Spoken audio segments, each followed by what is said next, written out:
করি আর বুই নেন ধরে জাটকাই মাটকাই আর পরিবারের জাটকাই মাটকাই আর পরিবারের হওয়াত ওর আলগাই মালগাই সেদের বেদের করি কেলা বাদিরে ধরি হার গো তখন ফারুক ঠ্যাং হচ্ছে আর লাথি মারিয়ারে ফ্যাট সাইর লাথি মারিয়ারে ফালা দিয়ে তাম করি আর সমস্যা গর্ভবতী ধরে লিয়া আর ভাবি যখন ধরছে আর ভাবিরে হস চালি সোনিয়ারে তারপরে আর বাইরে ধরে লিয়েছে আর বাড়ি পূর্ব বাড়ি বলা 4 নম্বর ওয়ার্ড ওর নাম কি আর নাম হইতো মোহাম্মদ রফিক ফারুক দে হয়তো হাম করো হয়তো তোমার নোটিশের মধ্যে হাম বন্ধ রেখে নাকি হ্যাং করো নাকি আর জাটকেছি আর শুরু ফলানো যা শুরু ইয়ার হর আই গই হাম আই দন হর আবার উল্টা যাইয়ের গাড়ি লই যাই আরে আর আনি আর বিডার অফিসের উড়ানোর মধ্যে আর এত লাড়িলে আর আড়ু টাড়ু বাজে আর আরো এই সন পুলি আর আরো এই ব্যাপারে বাড়ি না একটু বাড়ি সন আরে ফেলা দিয়ে তারপর আবার ইয়ান দুটো ফিটের দান্ডা দি হ্যাঁ ধরুন আর এন্দি সন ধরুন এই সিবাই হলে আরে সিবাই হলে মানে কি হলে আরে ভুষ হলে গিয়ে হলে তারপর আরে তো লাড়ি হাঁটি লইয়ে বুঝলেন না লাড়ি হাঁটি লিয়ে রে তারপরে হ্যাঁ ফারুকে দারগা ফারুকে ফারুকে তারপর ইয়ার পরে যাইয়ে তারপর আর একটা গলায় হাত গাড়ার গলায় বান্ধি দেখতে ওদের কাগজপত্র লাইতে ওদের এখন কাগজপত্র লাইতে এখনো কি এনে কি বিচার আছে স্যার এলে কি বিচার আছে করি আর বুই নেন ধরে জাটকাই মাটকাই আর পরিবারের জাটকাই মাটকাই আর পরিবারের হওয়াত ওর আলগাই মালগাই সেদের বেদের করি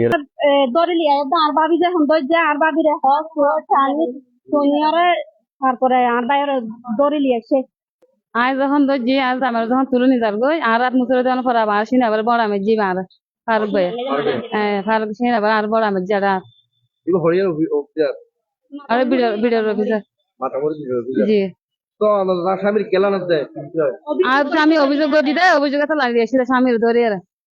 উল্টা বাদরি এসে জি উল্টা বাদে এসেছে শিফা জান্নাত আর বাসুর রফিকুল ইসলামের পুলিশের দরিয়ারে নেয় গই তখন আর মেয়ে বেগুন যাই তখন